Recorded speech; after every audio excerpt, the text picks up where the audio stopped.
I will speak shortly. My name is Arnon Maoz. I'm the CEO of Tashtiot. Tashtiot is an institute, 15 years, monitoring the renewable energy and all the climate change organization research. We have a college and we have a B2B center and a forum of a lot of companies in Israel and abroad. Welcome aboard, ambassadors.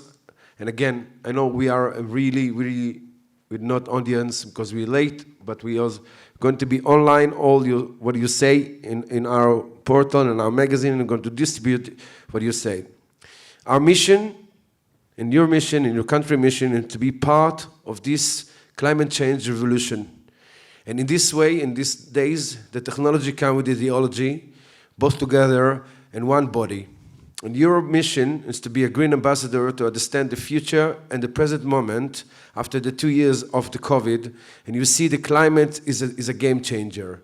In this way, we really respect the belief that we are the deliveries for the generation, for our children, for the next children, that they receive a new climate and a new clean earth. Welcome, and again, I apologize for the schedule. This is Israel, nothing is respectable, so sorry. And I want to invite Gabi to say thank you for the cooperation. Thank you very much.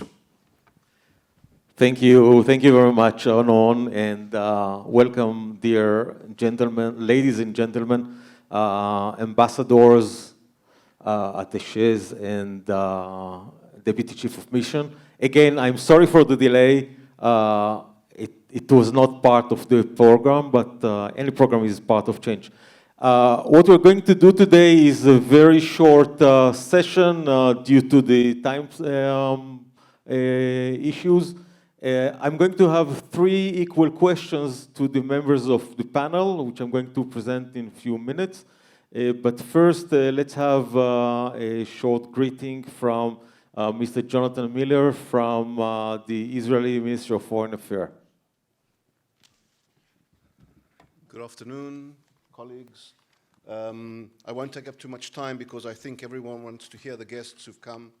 But I think I'd just like to make a few points, and I'd like to thank the organizers for this very timely conference. I think that we can all say that energy and diplomacy are working together very positively in the last few years, and it's a crucial issue. And I think that we will hear today some examples of why this is so. I think we all understand that in the world today, and we've seen with the energy crisis, and we've seen with climate change crisis, and we've seen with the recent developments in Europe, that we have to work together. If we're going to solve the problems faced by the world today in energy and in climate change, we need international cooperation. Our Ministry of Foreign Affairs is involved in this. We use energy, and we see energy as a potential platform for cooperation. And we are here to hear about the examples, the best practices. Countries each have their own strengths and their own realities that they are dealing with. And it is best to learn from the examples from other countries. Not one country has all the knowledge and all the information. No one country can solve these challenges on their own. So therefore, it is very important that we hear from other places how things can be done together to try and resolve the challenges. I think from Israel's side, and these are some of the questions that will be posed to our colleagues today, we are known for our technology, and as we heard in the earlier panels, we need to take this innovation and this technology that we have and put a strong focus on the energy field. I think there is great potential. We have the whole issue of gas.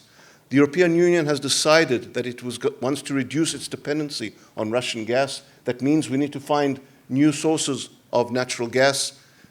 The Eastern Mediterranean is now becoming an area of renewed interest in this area. And I think we will hear some very interesting things from our guests today. So I'd like to thank you all for coming. Again, apologize for the delay, but we really are here to exchange ideas, to exchange ways of thinking and approaches to the energy sector and how we can all work together. Thank you very much. Thank you very much, Ambassador Miller.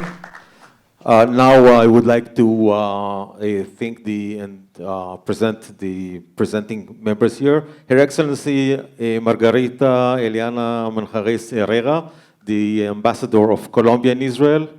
Mr. Reta Alemu, the Ambassador of Ethiopia in Israel.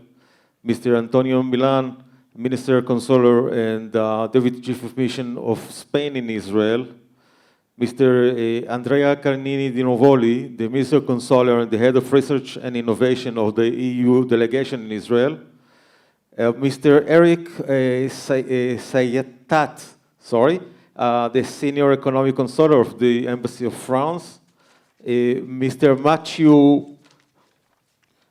Matthew Wise, the Deputy Chief of Mission of Australia, and last but very important and dear, Dr. Daniel Blumenthal, the Energy Attaché at the US Embassy here in Jerusalem.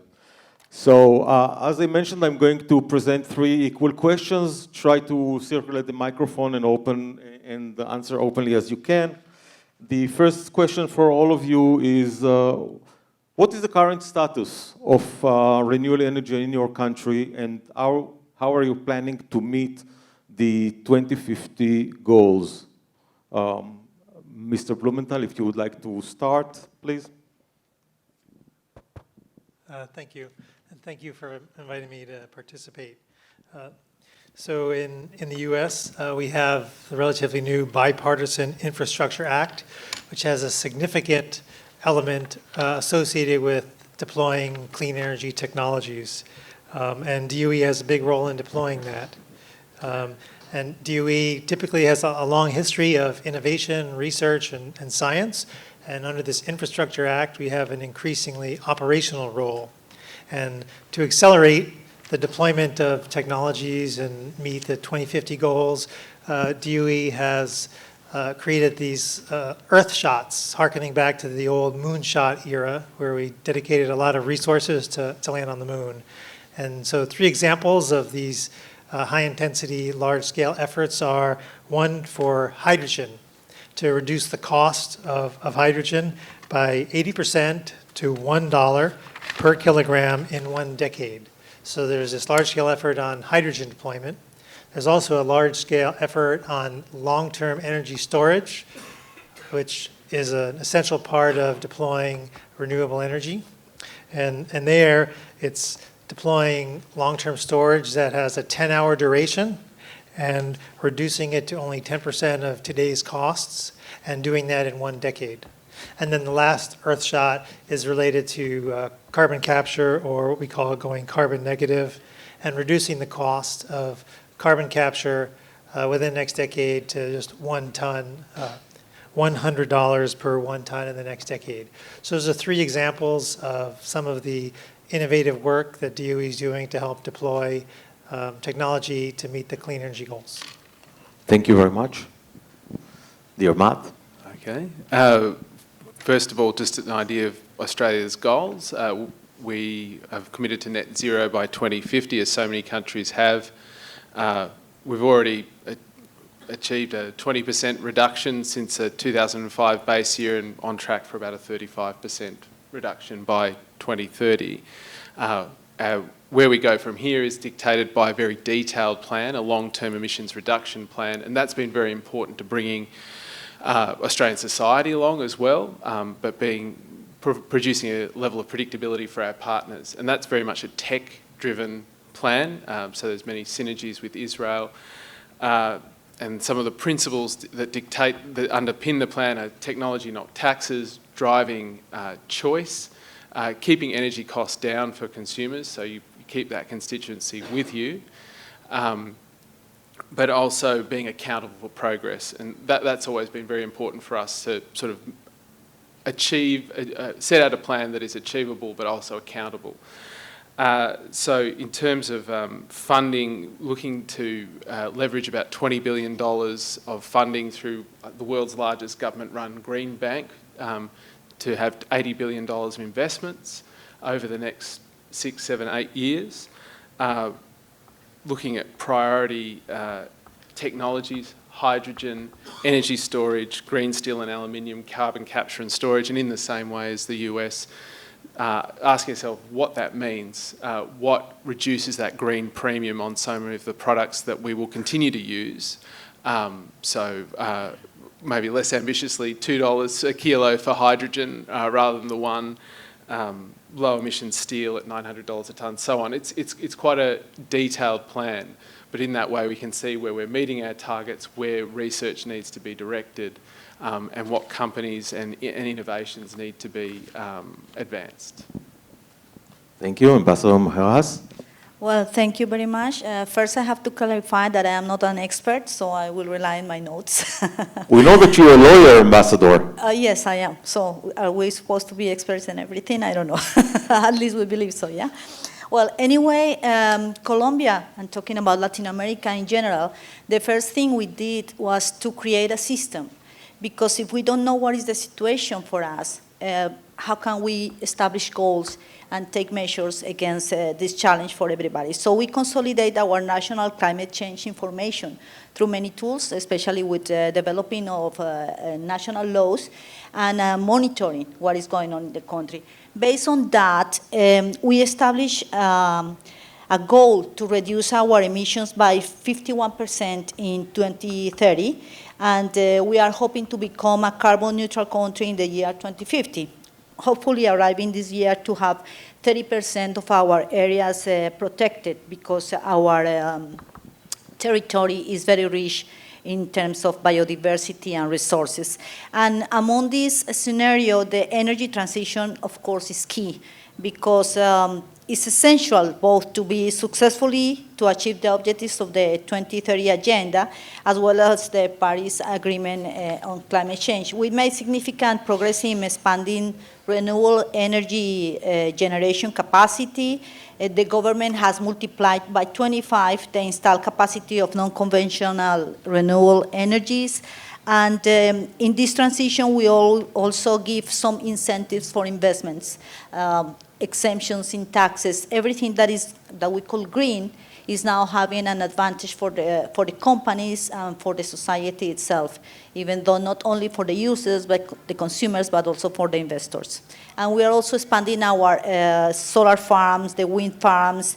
Actually, we had recently the first hydrogen pilot for green hydrogen production, and we hope we will become a power in Latin America and the Caribbean region. Now we are leading, and we hope to lead that market.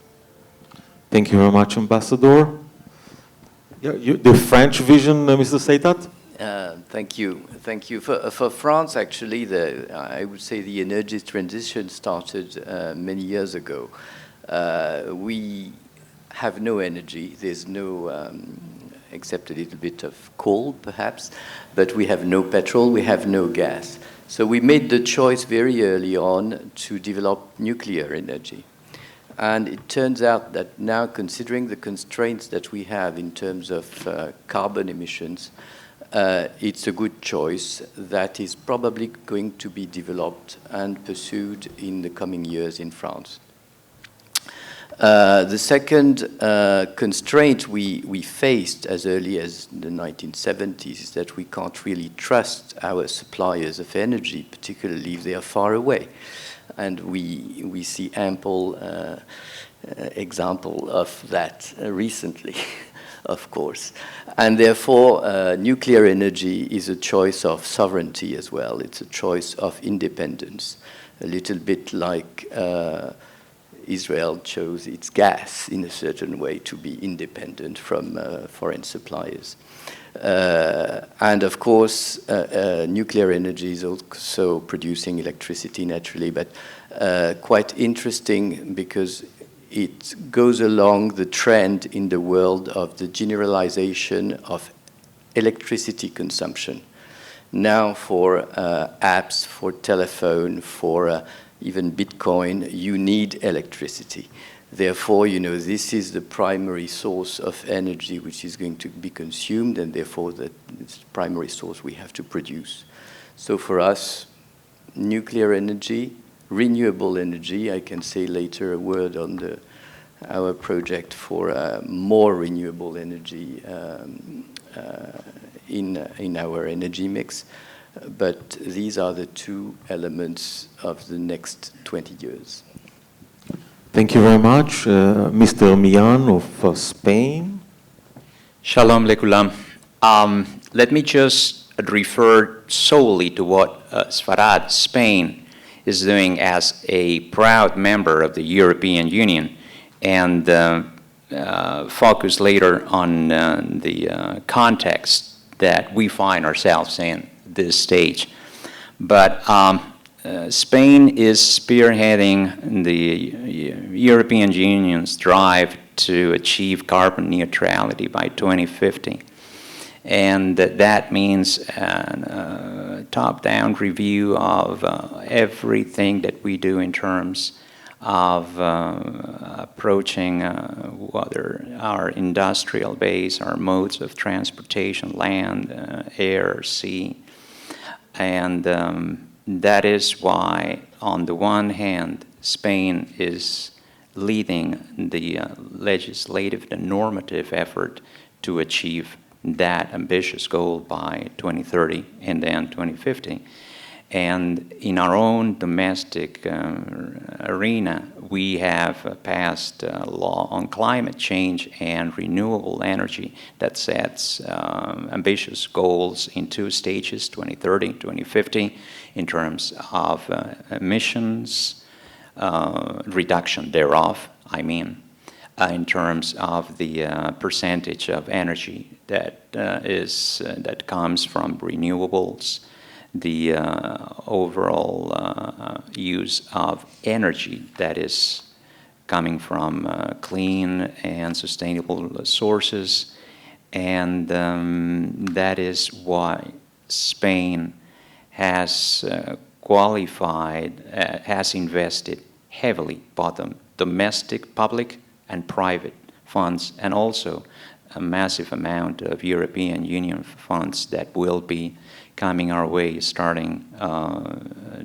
with fiscal year 2020 to promote a massive overhaul in our system that will put us at the forefront of technological achievement and create quality jobs throughout. Spain sits at the crossroads between Europe, Africa, the Middle East, and the Americas. Spain has an outstanding world-class electricity grid that allows us to seamlessly connect different sources of energy and generation. We do have world-class research and development centers, so technology is already there, and a solid industrial base which to combine different inputs all across the value chain. So in that regard, Spain is justifiably in a very attractive and competitive position, as reflected in last year's October 2021 Renewable Energy Country Attractiveness Index by Ernst & Young, where we qualify among the top 10. So this is something that it is a very important and challenge for us, and we are embracing it fully. Gabriel, thank you. Thank you very much. Ambassador Alemu, please. Thank you. Thank you, Gabriel. Ethiopia has pursued the Green Growth Development Strategy, and in that, renewable energy has been the main focus for energy generation. In terms of setting this target to increase our generation capacity, to be able to create access to energy for all population, the government is working diligently in creating the policy framework, the institutional framework, and implementation mechanism to increase those capabilities. And Ethiopia has big potentials in all renewable energy sectors, including the hydropower. In terms of hydropower, we have 45,000 megawatt energy potential, which we have utilized only 20% of it. And we have solar energy, wind energy, and geothermal energy capabilities and potentials, which we have put strategies and policies to develop to the maximum. to increase those potentials and increase our generation capacity to reach out not only to our local population, but also to create regional in renewable energy hub for East Africa. And in that, the government has been working in bringing into action hydropower dams. There are a few dams along the Gibe River that 4 cascaded dams have been completed recently. So we have Gibe 1 to Gibe 4 dams cascaded along the Gibe River. And we have also other 14 dams that have generation capacity to bring energy not only to our domestic population, but also to the neighboring countries, including Sudan, Kenya, and Djibouti. And the main policy to improve the generation capacity and diversify our energy mix is also aimed at bringing all different aspects of renewable energy sources, including the wind energy, which we have utilized only to a certain %, and the solar energy sector. And the renewable energy sector as a whole, which is the future of the energy at the global level. We have also adopted a policy to attract foreign direct investment in this sector. And the private sector investment is critical to enhance our power generation capacity, and the potential is high.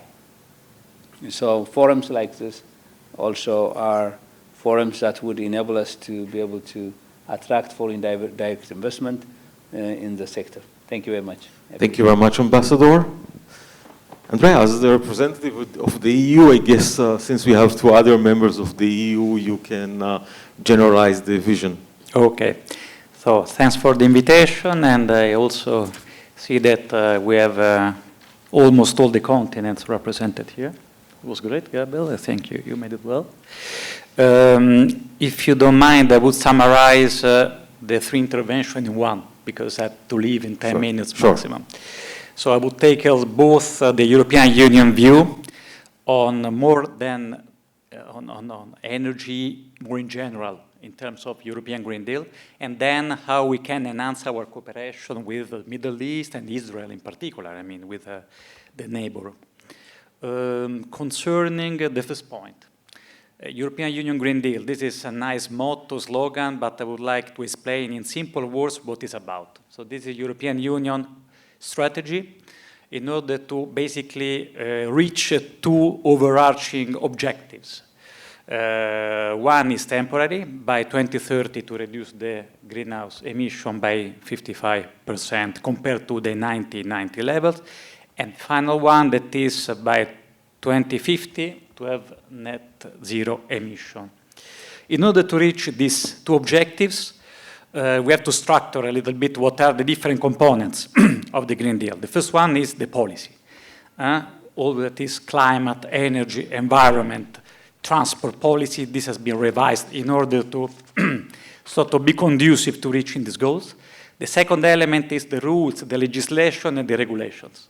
In Europe, there is a European Union climate law that then is detailed into another legislative package called Fit for 55. And this is covering all different aspects, including tax in order to limit or to have a sort of control over the goods important with CO2 print and circular economy, renewable energy. Concerning renewable energy, there is a lot of focus on hydrogen as well, on CO2 capture storage, and all the technologies that the other speakers have explained. I think these are top priorities. What is more complicated is how to organize ourselves, European Union, in order to avoid duplication and to have better synergies, not only among European countries, but also with international partners. Third element is the research and innovation component. Research and innovation component is extremely important. This goes with funding allocated to Horizon Europe, It's your business. This is my business, yes. And this I will sort of make the connection with our cooperation with Israel. Israel is one of the countries associated to the Horizon Europe program. 35% of Horizon Europe program funds have been dedicated to Green Deal related topics. Much of this is for renewable energy. Considering that the program is account for 100 billion over the 7 years, it means that there is a potential opportunity not only for European, but also for Israeli companies, startups, and organizations to tap into this potential, meaning 35 billion euro over the 7 years. Our cooperation with Israel is excellent in many fields. I have to spot that as far as green technologies are concerned, we were not very happy about the Israeli performance in the last calls. This is not an issue because I think that the Israeli overall ecosystem, I would say vibrant ecosystem in this respect, is sort of aiding towards increasing the cooperation in green technologies. Here there is not still, a climate law, so it's rather scattered and fragmented, and then I don't see many incentives in order to support these technologies. And also the funding for early stage startup in these fields are not at the level that are in other fields. But I'm confident that we are in constant connection and dialogue with Israeli organization that they will increase the participation to the call for proposal and our cooperation, overall cooperation on green technologies and renewable energies. So this in a nutshell, I try to explain what is European Green Deal and how we can enhance our cooperation with the Israelis. Thank you very much. I really see in that kind of nice opportunity for Israeli high-tech to participate in the Green Deal and the Horizon. Thank you very much. Welcome. Okay, let's move to the second, and I'm going to put it together with the third question, which means we're going to be speaking about your challenges and what you can contribute. The question is, what can your countries contribute worldwide from the point of view of knowledge, technologies, regulatory affairs, legal frames, etc., in the issue of energy and clean energy? We know that we're facing many, many problems. One of the challenges that we are having in terms of carbon emissions, and so also the deforestation challenges that we have in climate change and so on, as I indicated earlier, was the green growth economic strategy Ethiopia has pursued under the leadership of our Prime Minister, plantation of trees in billions in the past 3 years. And this has continued. The plan is to create a platform where we can reduce emissions, and with the plans for carbon trading in the future, where the African countries, by relying largely on renewable energy, can also take part in carbon trading activities. The hydropower sector has a big potential in Africa because of our landscape in Africa, focusing on especially East Africa. We have a high potential because of running rivers from the highlands. In countries like ours, in Ethiopia, we have highland regions where we have rivers coming from the highlands, and there is a huge potential for cascaded dams along the Blue Nile, along Wabi Shebele, along Awash River, the various rivers that are flowing within the country, and the transboundary rivers. And apart from that, also in Africa, there is also a huge potential in the solar energy sector. The challenge that we are having in Africa largely, and coming to East Africa and Ethiopia, that what we have is in the power grid, the interconnection system still is we have a huge deficit in terms of infrastructure. and there is now a need for investment in that infrastructure projects. The East African Power Pool project under, the African Power, the Power Africa project of the United States is one project which would enhance the energy potential in Africa. And so the East African Power Pool, once if it is also fully materialized, would change the power deficit or the energy deficit in Africa. And apart from infrastructure, we have also lack of policy and regulatory systems, where it is important that the African Union to a larger extent, and then also in the sub-regions and at the country level. In fact, Ethiopia has implemented a policy and legal framework to create amicable system for enhancing our capacity in energy generation in all sectors, including hydropower, solar energy, and wind energy, and geothermal. We have not harnessed our potential to the maximum, but this optimal use of our energy potential would enable us to create a conducive atmosphere for investment and for also changing the lifestyle that we have in our part. Thank you very much. Thank you very much, Ambassador. Let me refer to what Spain is doing at a global, at a European, and a purely domestic level, which is on the first one, we need to contribute mightily to the global effort to try and figuring out guidelines for investors and consumers and the general public alike. We need to provide guidance to investors to see which ways we're going, where our funds can be most efficiently allocated.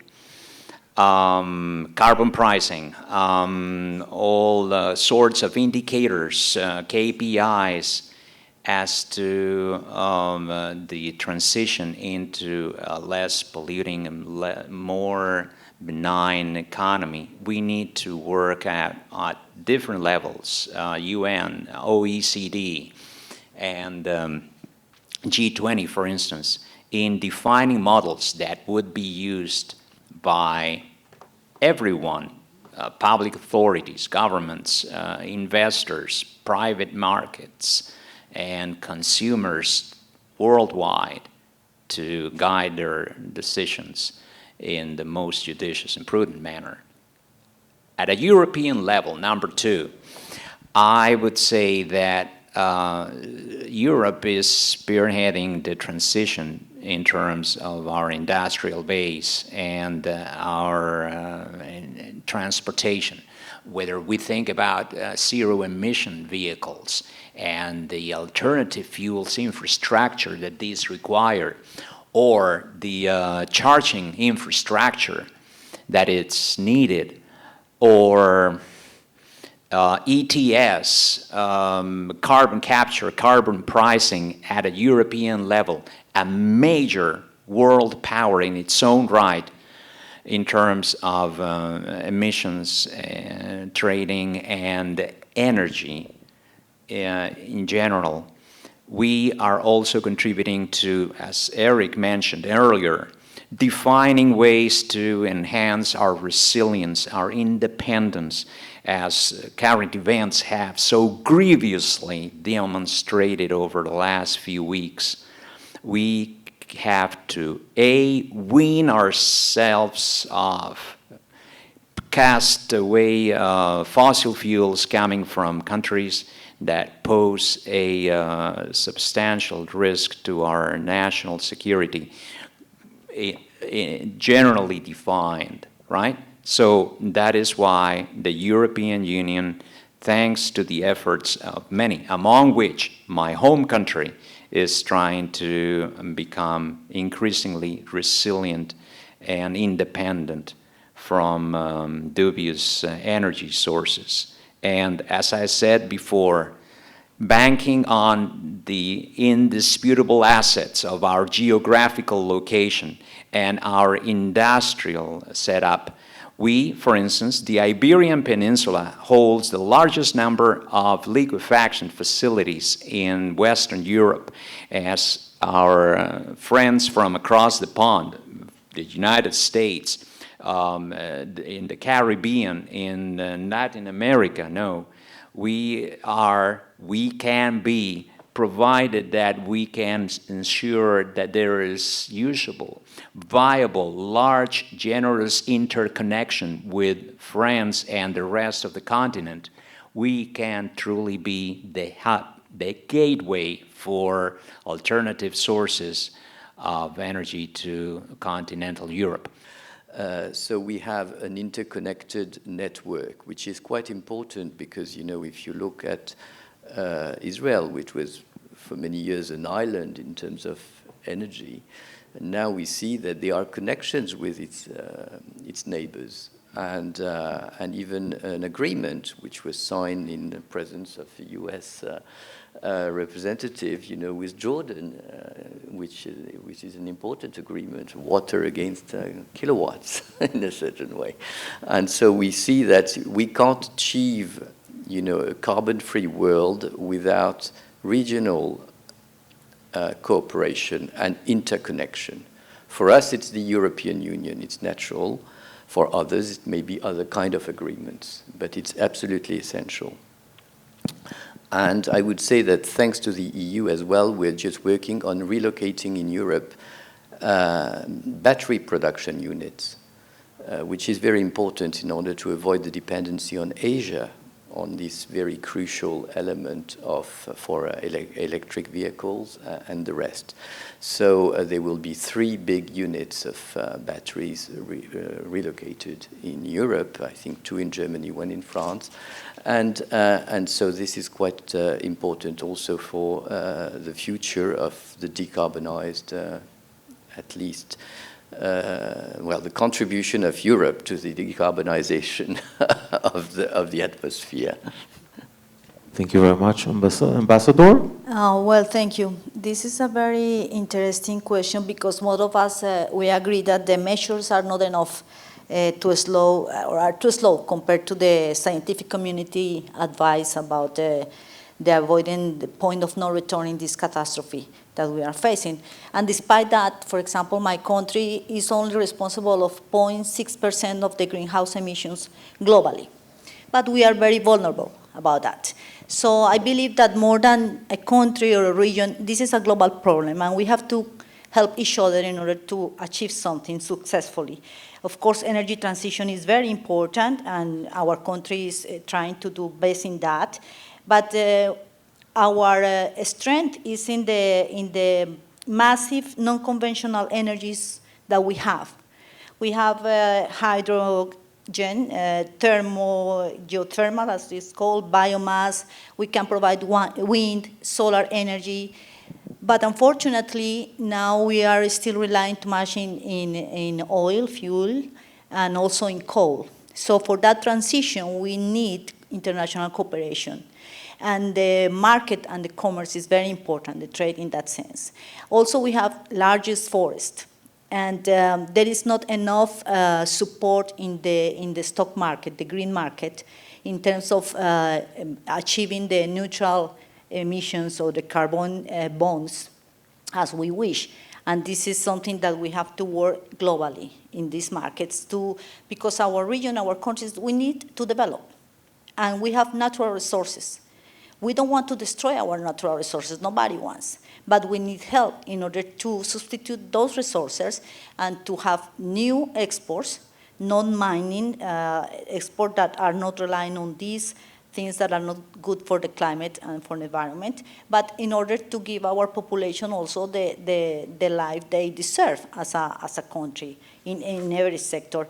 And in that regard, we also have a priority in the region. So we are trying to promote all these renewable energy solutions in the region. And in 2019, Colombia proposed a regional coalition of this kind of energies in Latin America and the Caribbean.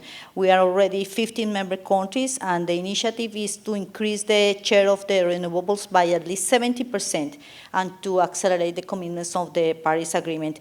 We already are working with the Inter-American Development Bank and agreeing the technical secretariat for the bank, and we hope that under these regional commitments we can achieve even more. Thank you very much, Ambassador. So Australia's overarching goal is to continue to be a responsible, reliable energy partner of choice, but just with clean energy. And the idea of having a detailed plan is to meet our commitments and to help partners meet theirs. And I've talked something about financial incentives and drawing in innovators to try and solve some of the problems that are faced in moving to the next phase of energy production. But just in terms of brass tacks, 90% of commercial solar uses Australian technology. 50% of the world's lithium, which is used in batteries, is produced in Australia, along with a series of other critical minerals. Now, how we approach the next part of that problem of sort of supply and working with the region is partially through low emissions technology partnerships. Singapore, Japan, Germany, UK, US. So an interesting example of that is the partnership with Japan, where we established a hydrogen supply chain with Japan, initially with brown hydrogen. There's no emissions gained there, burning coal to produce hydrogen. But the idea is to get the infrastructure in place to understand how one transports hydrogen, how this is done. So it's about turning Australia's sort of advantages as sort of sun, a stable economy, supply chains to the region's benefit. And you see that with some of the companies. I think just earlier this week, Fortescue Future Industries, which was an iron producer, signed a $5 billion green hydrogen supply deal, thank you, for Germany. And that's one of the smallest hydrogen deals that they've done in the last year. Partnerships in Jordan, Northern Africa, the lucrative European market just to the north. Or the Sun Cable project, which is renewable energy production, but then through a cable is supplying our partners in Indonesia and Singapore. So it's a $30 billion project run by private companies without government investment. And that's the point that we want to get to through these incentives. And some of the things from a DOE perspective are helping deploy existing or emerging technologies, making them market ready. And we have some examples are whether it's cheaper and more efficient photovoltaic or advanced nuclear technologies, just to name a couple. And then to help get commercialized technologies out there, as Matt mentioned with the Australian Green Bank, DOE has a loan programs office which seeks to take technologies that are ready for commercialization and get them out there. And then as far as international cooperation, no one can do this alone. And we work very closely with Israel, and there's a special relationship between the US and Israel, where there are actually 3 separate binational research foundations, one in basic science, one in agriculture, and one in industrial R&D, which is where all the applied energy cooperation is. And we take technologies and develop them, and then commercialize them and partner between US companies and universities and Israeli companies and universities. So that's a very special and important part of the US-Israel cooperation. Thank you. Thank you very much. Now your closing remarks, our host, Arjun Ghimire. Thank you very much that you come in. And again, I apologize about the delay. We're going to do this again, I think, in the next future with Gabi, and I want to thank the diplomatic institutes with Gabi running is doing a great job, and thank you very much for you. And just want to say, the green energy concept at the moment is in a border between low-tech to high-tech. As you see in this conference, there's a lot of innovation companies like cleaning companies, thermo distribution companies, and even international companies like DJ, they distribute for the solar energy market. So the delivery message that I wanted to give you from this day, that we're going forward with this evolution, not revolution, because last 10 years was a revolution. Now we're facing the climate change so fast in many countries, and our goal, and as a country, a very small country, is to distribute this energy tech or climate tech evolution, and to see it as a very grow market. Just for example, the last 2 years, there's more 25 companies in the stock market in Israel. More than 25 companies is running project in the stock market in Israel only in the sector of green tech, energy, solar panels, technology above this. So in terms this technology sees it also as a financial message for your countries to redevelop the green tech energy and the climate tech change. Because if we want to take a result, to create one body with ideology and economy concept, this is the focus. To see how the digitalization helping us to create a new countries and a green place to our children. Thank you very much that you come in. We really, really, really appreciate your time.